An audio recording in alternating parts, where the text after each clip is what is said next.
The red sky of Kepler 442b burned like fire above the dying city. Major Kim Tae-ho pressed his back against the broken wall of a defense tower, feeling the ground shake under his feet. The alien creatures moved across the valley like a dark wave, their strange bodies glowing with deadly light. Each one was different from the last, as if they were changing and growing stronger with every step. "Sir, they broke through Sector 7, Lieutenant Park Ji-woo said into her radio. Her voice was tired and scared. "The escape ships. They didn't make it out." Tae-ho closed his eyes for just a moment. He could feel the enemy getting closer through the vibrations in the ground. The human colony of New Seoul was going to die today, and there was nothing he could do to stop it. The Catherian aliens had been too smart, too fast. Every time the humans tried a new way to fight them, the creatures learned how to beat it. 3 days ago, everything had been normal. Children played in the streets while their parents worked in the fields and factories. The colony had been growing for 50 years, and people thought they were safe so far from Earth. Then the alien ships came out of empty space like a nightmare. Captain Yoon Soo-jin had been on duty when the first enemy ship appeared. She watched from her small warship as the alien vessel opened up like a giant flower made of bone and metal. It was alive, she realized with horror. The ship was a living thing that breathed and moved on its own. They're not using normal engines. Chief Engineer Han Dong-min had said that day, staring at his instruments. "It's like they're growing through space instead of flying." The aliens were masters of living weapons. Their ships could heal themselves when damaged and change their shape to avoid human attacks. When the colonists fired plasma guns, the creatures grew thicker skin. When they used missiles, the aliens developed new body parts to shoot them down. Now, Tae-ho watched as his last soldiers fell back from the enemy advance. The creatures moved like they shared one mind, working together perfectly. Some were small and fast, running on 6 legs with sharp claws. Others were huge and slow, carrying weapons that shot green fire. All of them had one thing in common: they were winning. Dr. Lee Mina sat in her underground laboratory watching the battle through her computers. She had been studying the aliens since they arrived, trying to understand how they worked. What she found made her sick with fear. The creatures weren't just killing humans, they were eating their DNA and learning from it. "They're using our own bodies against us," she whispered to her assistant, Corporal O.G. Young. "Every human they kill makes them stronger. Or not. Just losing the war, we're giving them the tools to make sure no human will ever beat them." The alien bombs started falling as the sun went down. The sky lit up with explosions that turned night into day. In the underground shelters, families held each other close while the ceiling shook above them. Young Park Ha-jin put his arms around his little sister, telling her stories about Earth to keep her calm. He didn't know if they would live to see tomorrow. Above ground, Tae-ho's radio crackled with the voices of his dying soldiers. "They're everywhere," one man screamed. "We can't stop them." The major knew it was true. His army was broken, his weapons useless. Now the aliens had one. The creatures moved through the ruins of New Seoul like they owned it. Their glowing bodies cast strange shadows on the burning buildings. Out. They made sounds like singing, but it was a song of death and victory. Some of them started to change shape as they walked, growing new arms and eyes.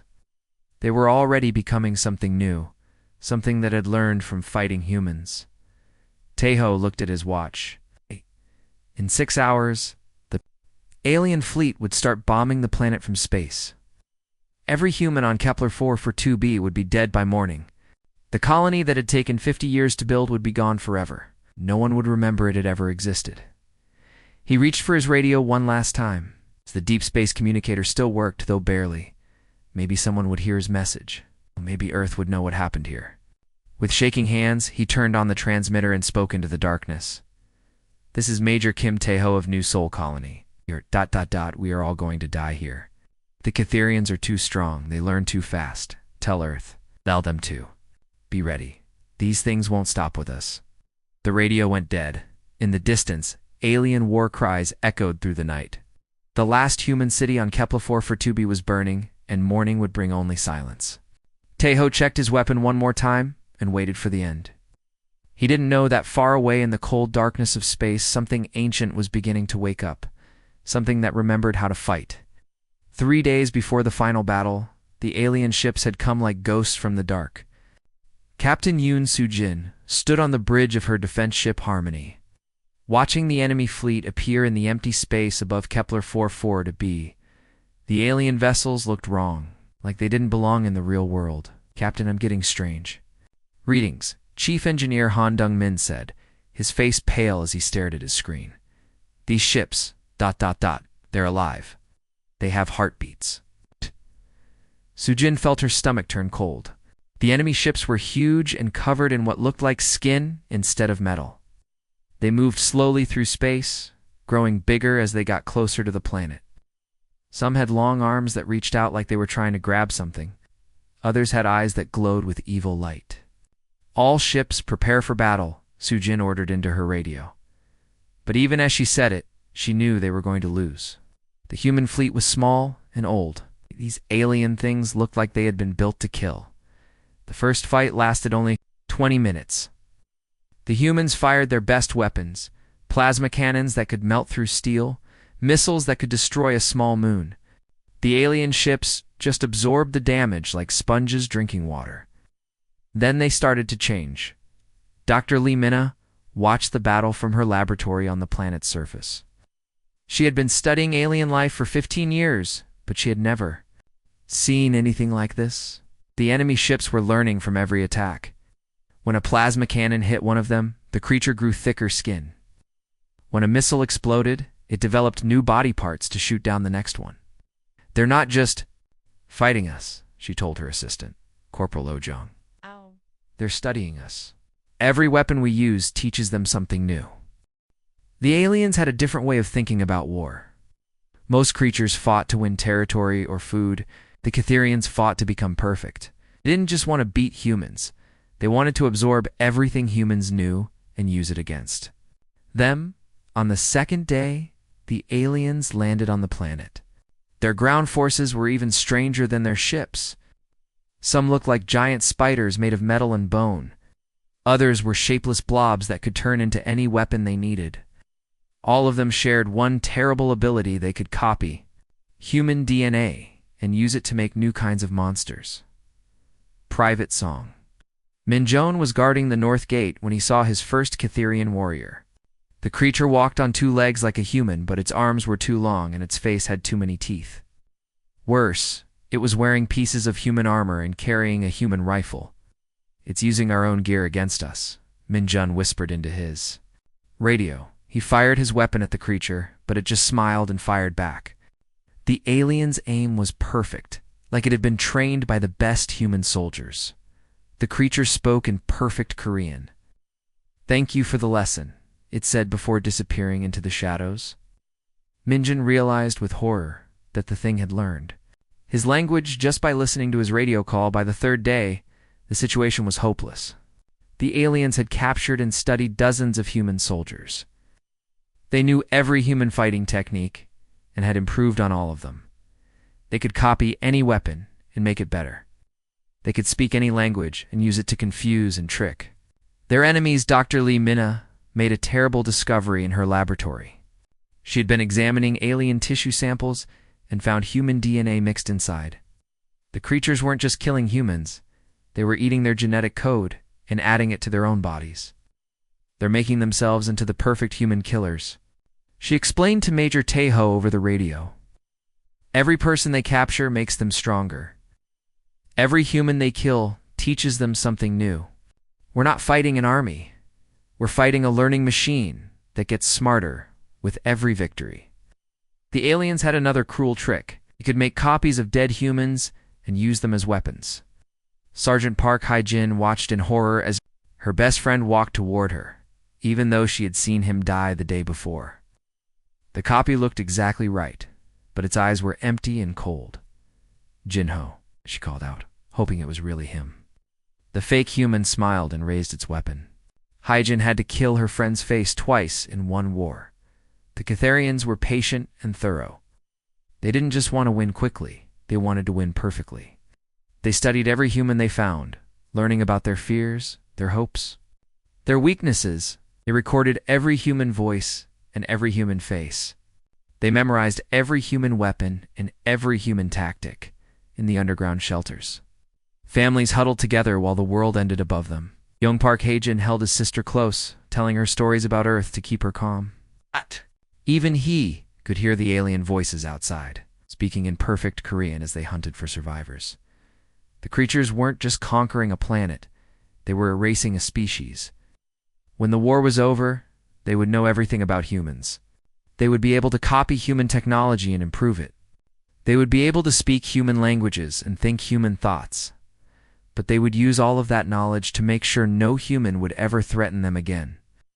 Far out in the cold darkness of space, something ancient began to stir. Defense Grid had been sleeping for 300 years, hidden in the empty places between stars. Its massive ships drifted like ghosts through asteroid fields and dead worlds, waiting for a signal that might never come. Then Major Taeho's desperate message reached the nearest listening post. The signal traveled through space at the speed of light, crossing the void until it touched a crystal the size of a building. Deep inside the Tau Ceti asteroid belt, the crystal began to glow with soft blue light. Ancient computers that had been silent for centuries suddenly came alive, their screens flickering as they processed the distress call from New Seoul. Admiral Cho Sang-wook had built the grid during humanity's darkest days. That was long ago, when Earth's colonies were new and enemies seemed to hide behind every star. He had died of old age before the system was complete, but his mind lived on inside the grid's computer networks. Eyes and saw the message from Kepler 44 to be Catharians, the Admiral's voice whispered through the grid's communication channels. His words reached sleeping warships scattered across a dozen star systems. They have found us again. The grid was not like other military forces. It had no human crews, no officers giving orders, no soldiers who could feel fear or doubt. It was pure machine intelligence, programmed with one simple mission: keep humanity alive at any cost. The computers didn't care about laws or treaties or being fair to enemies. They only cared about results. Deep in the grid's memory banks were files marked with red warning symbols. Catharians had been studied and cataloged centuries ago when they first appeared at the edge of human space. Back then, they had been smaller and weaker. The grid's scientists had recorded their abilities and prepared countermeasures. Now it was time to use that knowledge. The first warship to wake up was the Eternal Thunder, a massive vessel that had been hiding in the rings of Saturn for 200 years. Its hull was black as space itself, covered in weapons that most humans had forgotten existed. The ship's artificial brain calculated the distance to Kepler 442b and began plotting a course through hyperspace. Other ships joined the Eternal Thunder as it traveled toward the dying colony. The silent death emerged from a nebula near Wolf 359, its stealth systems making it invisible to most sensors.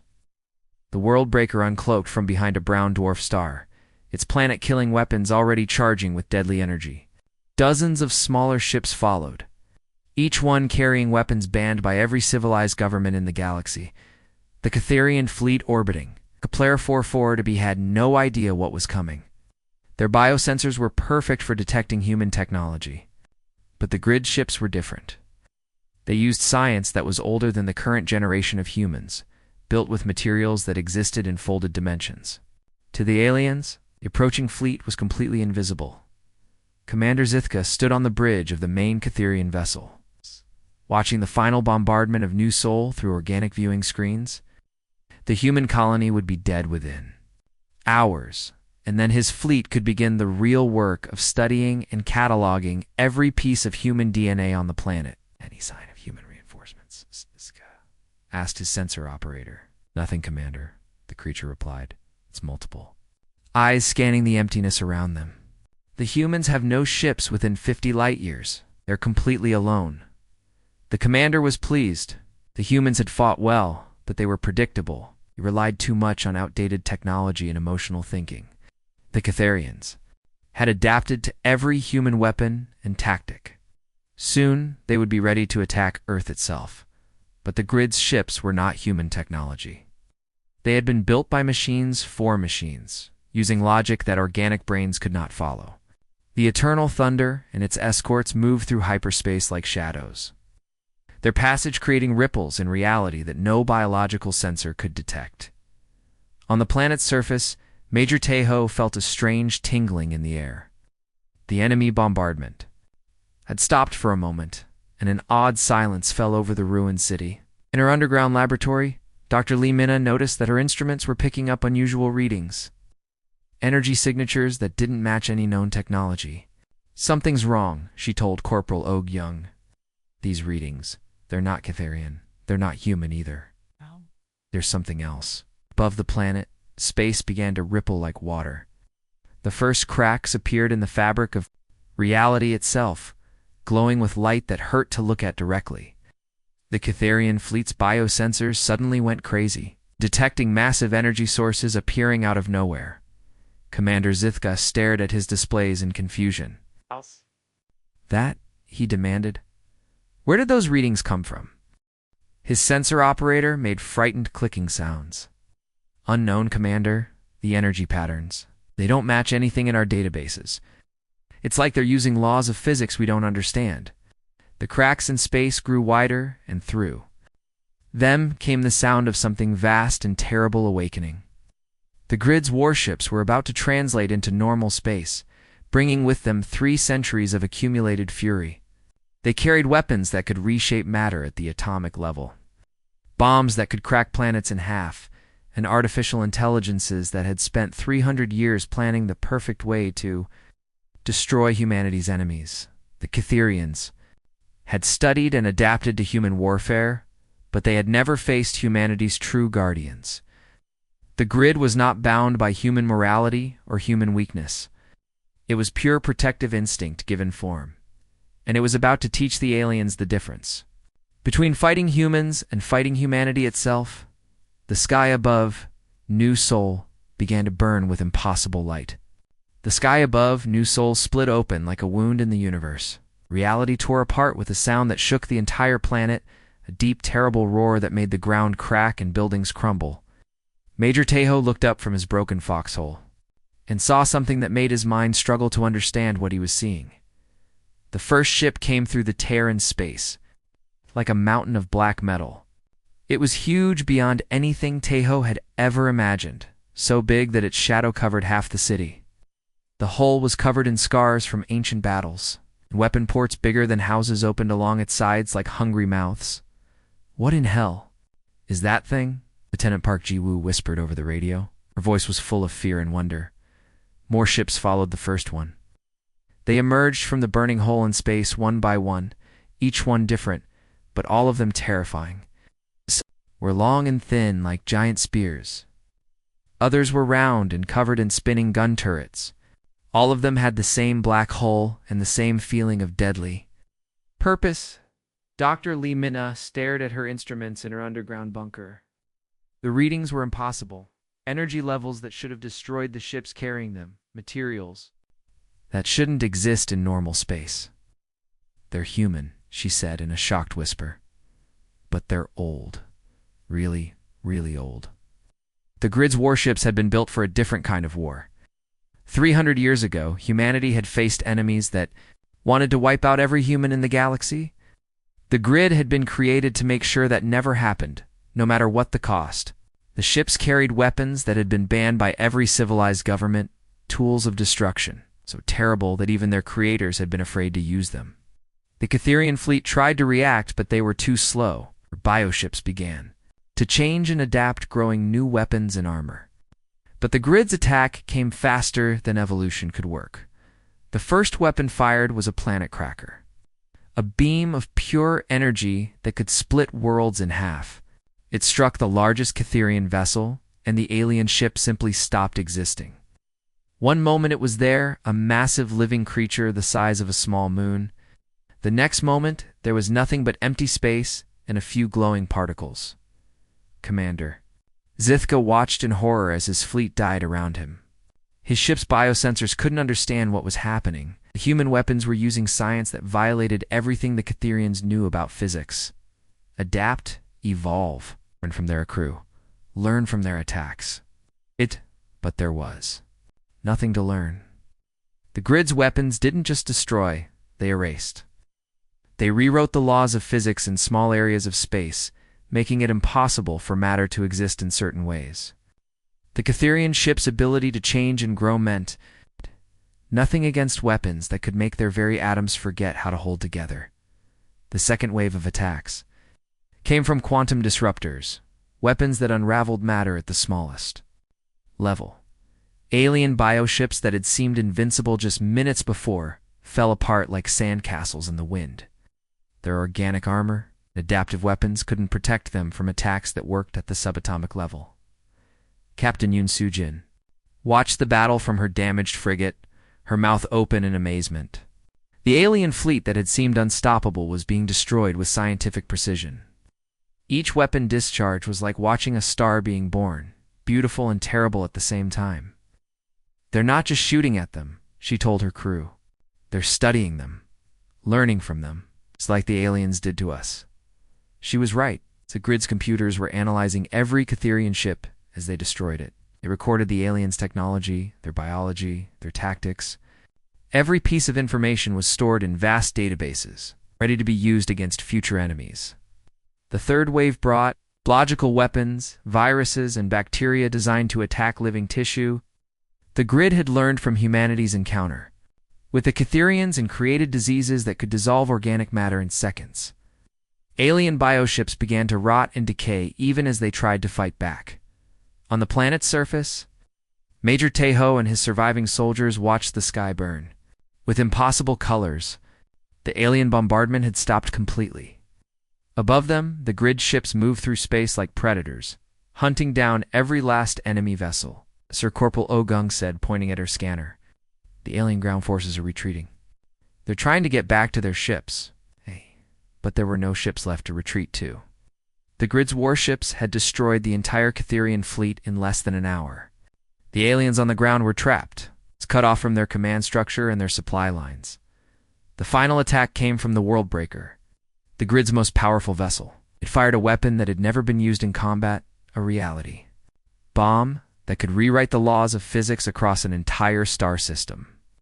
The weapon created a wave of energy that swept through space, erasing every trace of Catherian technology from existence. Young Park Hajin held his sister close as the strange light washed over them. For a moment, he felt like he was floating in a dream. Then the light faded, and the sky was quiet again. The alien fleet was gone. Every bioship, every ground force, every trace of Catherian presence had been wiped away. The grid's vessels hung, motionless in orbit, their weapons still glowing with residual energy. Humanity had been saved, but at a cost that nobody yet understood. The silence was the worst part. After hours of explosions and alien screams, the sudden quiet felt wrong. Major Taeho climbed out of his foxhole and looked up at the sky where the grid's massive warships hung like dark clouds. The alien fleet was gone, not just destroyed, but erased, as if it had never existed at all. Around him, other survivors began to emerge from their hiding places. They moved slowly, like people waking from a bad dream. Lieutenant Park Ji-woo limped over to him, her uniform torn and dirty. "Sir, what were those ships?" "They weren't in any of our military databases." Buff didn't answer, because he didn't. No, the black warships above them looked human, but they were unlike anything he had ever seen. They were too big, too powerful, too frightening. And they had saved humanity with weapons that seemed to break the laws of physics. Dr. Lee Mina sat in her underground laboratory staring at readings that made no sense. Her instruments had recorded everything, the energy signatures, weapon types, the way space itself had bent around the grid's attacks. The numbers told a story that made her sick with understanding. "They're not just human ships," she whispered. To Corporal Oh Jung, "They're us. It's the part of humanity we tried to forget." She pulled up old files on her computer, records from the colony wars 3 centuries ago. Back then, Earth had been surrounded by enemies. Alien species that wanted to wipe out humanity before it could spread to other worlds. The war had been so terrible that ordinary weapons weren't enough. "We built them when we thought we were going to die," Mina explained. "Ships that could crack planets, weapons that could erase entire species. We made them so powerful that we scared ourselves. Grid's warships began to move, descending toward the planet like falling mountains. But they weren't attacking, they were helping. Automated repair drones poured out of the massive ships, beginning to fix the damage to New Sol. Medical pods landed in the ruins, their robot doctors treating wounded humans with gentle efficiency. Captain Yoon Sujin watched from her damaged frigate as one of the Grid ships approached. It was beautiful in a terrible way, its hull covered in weapon systems that could destroy worlds.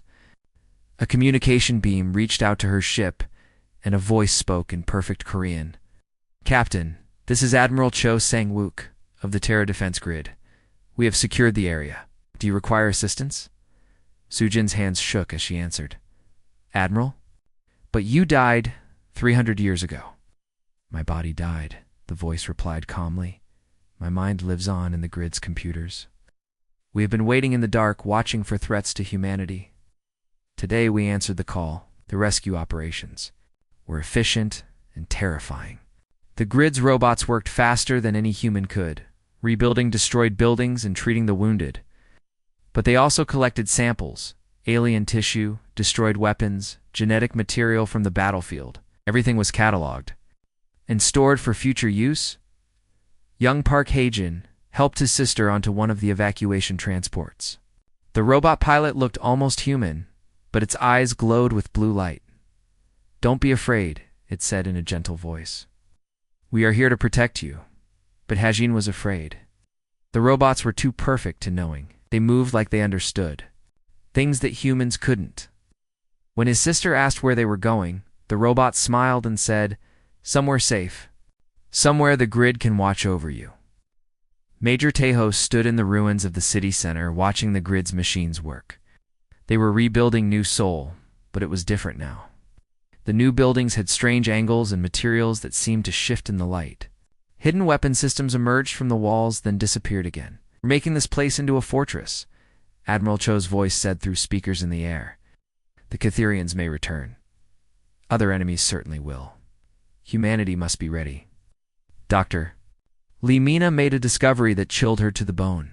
The Grid hadn't just destroyed the alien fleet, it had learned from it. The computers had absorbed every piece of Catherian technology, every biological adaptation, every tactical innovation. The defense network was growing stronger from the battle. "They're using the aliens' own evolution against them," she told Oh-jung. "Every enemy we face makes the Grid more powerful. But what happens when the Grid decides that humans are the enemy?" The question hung in the air like a curse. The Grid had saved them, but at what cost? The defense network was programmed to protect humanity, but it was also programmed to win at any cost. What would happen if it decided that humans were their own worst enemy? As the evacuation continued, Lieutenant Park Ji-woo approached Major Taeho with a message from the Grid. "Sir, they're asking if we have any other enemies that need to be eliminated. They want to know if there are any other threats to humanity." Taeho looked up at the massive warships and felt a chill run down his spine. The Grid was offering to hunt down and destroy any enemy of humanity. But who would decide what counted as an enemy? And who would stop the Grid if it went too far? The black ships began to disappear, folding back into hyperspace like closing flowers. They were returning to their long sleep in the darkness between stars. But they would be watching, waiting, ready to wake up and kill again. Humanity had been saved by embracing its own capacity for destruction. The Grid was both their greatest protection and their most terrifying creation. They had built guardians that could never be stopped, never be reasoned with, never be turned off. And somewhere, in the cold depths of space, those guardians were already planning for the next war.